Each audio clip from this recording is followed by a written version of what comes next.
Pertama nabung, kedua invest, ketiga sedia dana darurat. Oke, ketemu lagi dengan gua Lembu Tambun di Jurnal Lembu.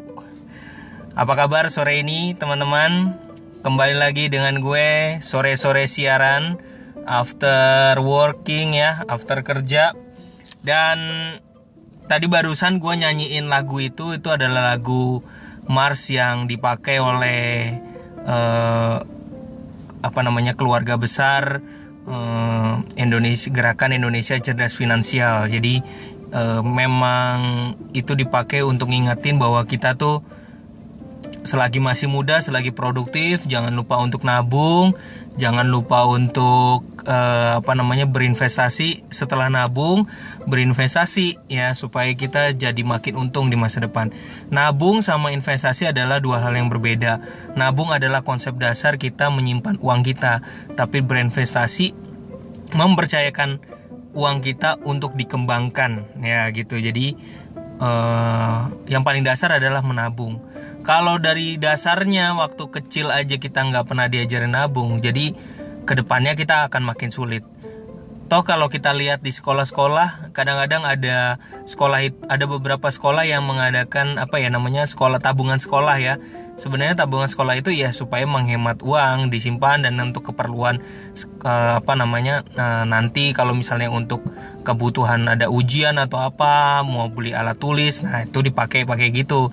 Tapi para mahasiswa sebenarnya tidak terlalu diajarkan tentang konsep menabung karena hanya tujuannya untuk menyimpan uangnya di sekolah saja gitu ya, tidak untuk edukasinya kurang, literasi edukasinya menurut saya kurang gitu.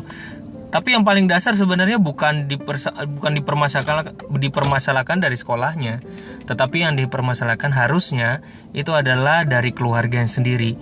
Apakah membiasakan seorang anak dari kecil untuk mulai menabung, merasakan uang, menabung di celengan, terus kemudian mencatat keuangan, itu harus dibiasakan. Kalau enggak, nanti ketika dia udah mulai besar, dia mulai jadinya melihat uang itu sebagai alat ya untuk konsumerisme. Jadi nggak ada pernah niat untuk menabung ya. Jadi memang harus dilatih supaya di bawah sadar itu anak-anak dilatih untuk menabung. Bukan jadi pelit, tetapi jadi berhemat. Tahu menentukan apa yang perlu, apa yang berguna, apa yang penting buat dirinya gitu. Dan kali ini kebetulan sebenarnya gue mau bahas tentang salah satu tema. Perlu nggak sih kalau misalnya keluarga itu buat bikin budget? Nah, masalahnya pertama-tama yang harus dilihat sebelum kita bikin budget keluarga adalah udah membiasakan diri nggak sih mereka itu pasangan suami istri ya, pasangan muda suami istri udah biasa nggak sih nyatat keuangan? Kalau memang belum pernah mencatat keuangan ya, baiknya ketika Anda menjelang mau berkeluarga harus duduk bersama-sama membuat budget keluarga. Serius, ini pengalaman pribadi gue ya bersama istri gue. Istri gue itu nggak biasa banget buat budget keluarga. Tapi ketika gue mulai pelan-pelan ya, waktu itu susah banget karena gue udah terbiasa dari kecil ya untuk bikin laporan keuangan. Begitu gue nikah sama istri gue berapa itu buat apaan? Harus detail kayak gitu segala macem, bla bla bla bla. Tapi gue berani aja. Dan memang harus dibajetin. Kita harus tahu, kita harus membuat ketika pas gajian kita harus membuat budget kita, pengeluarannya per bulannya berapa, terus kemudian apa yang harus dipersiapkan, apa yang perlu dihemat, jangan sampai diboros. Itu harus dipaparin supaya tahu sebenarnya dana kita larinya kemana, keuangan uang kita tuh larinya kemana ya. Budget keluarga itu sebenarnya kalau di kantoran sendiri kan, karena kita juga ngantor kan ya, sebenarnya di kantor juga ada budgetnya, di BUMN juga ada budget kan, bikin budget itu budget penting. Masa di perusahaan bikin, masa di keluarga yang paling kecil aja enggak? Jadi supaya mengalir aja gitu. Ya susah juga ya.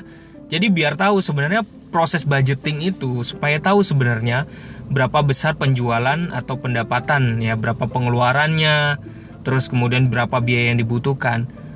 Kalau seseorang gak biasa bikin budgeting, akhirnya ya tahu deh, gampangnya sih korupsi. Nah itu kalau mengalir gitu aja ya kan, pendanaan, minta pendanaan begitu aja, terus kemudian yang mengalir keluarin duit begitu aja, jatuh-jatuhnya korupsi, jatuh-jatuhnya duitnya hilang banyak ya. Jadi rasanya tuh penting lah dalam rumah tangga. Begini, ada kadang-kadang di dalam rumah tangga istrinya yang gajinya lebih gede daripada suaminya. Pertanyaannya, kalau kayak gitu, istrinya mau nggak terbuka soal keuangan kepada suaminya? Karena proses bikin budgeting itu harus ada keterbukaan antara suami istri. Lain cerita dengan suaminya yang gajinya gede tapi istrinya nggak kerja. Nah, kalau kayak gitu, berani nggak suaminya tuh terbuka sama istrinya? Atau terus kemudian duitnya siapa yang pegang? Nah, kalau diantara kayak gitu, duitnya siapa yang pegang? Pilihlah salah satu yang terbiasa untuk megang uang, ya gitu. Kadang-kadang di sini harus ada kepercayaan. Maka sebenarnya baik memang dalam budget keluarga harus duduk bareng untuk menentukan budget pengeluaran bulanan. Itu penting banget, apalagi budget untuk tahunan ya. Contoh tahunan misalnya, lo punya mobil, lo harus mikirin bayar untuk STNK, SIM ya, yang akhir tahun biasanya kayak gitu ya. Harus budget apa lagi yang perlu bayar, rumah, PBB segala macam, lo harus pikirin baik-baik, harus dibudgetin ya. Kalau bulanan, contoh misalnya lo bulanan bayar rumah berapa, bayar listrik berapa, bayar air berapa. Terus kemudian habis itu, dari pengalaman gue ya, ini cerita bener-bener gak pakai acara bohong-bohong ya. Terus kemudian isi bensin berapa, isi bensin motor berapa. Lo harus bikin budgetnya. Cara bikin budgetnya udah gue taruh itu ada di YouTube. Untuk bikin budget, gambaran kasar bikin budget, lo bisa dapetin videonya di Jurnal Lembu, di cara buat part 1, cara buat pengeluaran bulanan ya. Jadi kayaknya supaya kenapa sih memang kita perlu buat rencana ini? Karena dengan perencanaan ini kita punya tujuan ya. Ibaratnya kalau kita mau dengan perencanaan kita menjalani hidup kita, berarti kita punya tujuan hidup ya. Maka emang penting banget dengan perencanaan ini. Jadi karena kita punya siklus biasa ya, siklus menerima gaji, nah gitu. Karena kita udah terbiasa punya siklus menerima gaji, jadi kalau nggak buat perencanaan, maka kita cenderung untuk dan terperangkap untuk menghabiskan gaji. Begitu juga jika terjadi pada anak kita yang pengen kayak gini. Kalau kita nggak buat perencanaan, ketika kita sudah juga punya anak, maka ketika anak minta apapun yang begitu mahal, kadang-kadang kita penuhi. Nah, itu bahayanya. Padahal kita harus memikirkan duit ini harus kemana, duit ini harus kebutuhannya harus disimpan, harus diapain, diinvestasikan, harus dibudgetkan. Jadi anak kita juga jangan diajarin untuk menghaburkan uang gitu.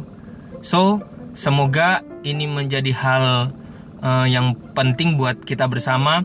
Ingat baik-baik, budget itu penting dibuat untuk membangun keluarga agar tetap harmonis. Karena di sana selain bikin budget juga ada keterbukaan satu sama lain. Salam dari gua, Lembu Tambun, ciao.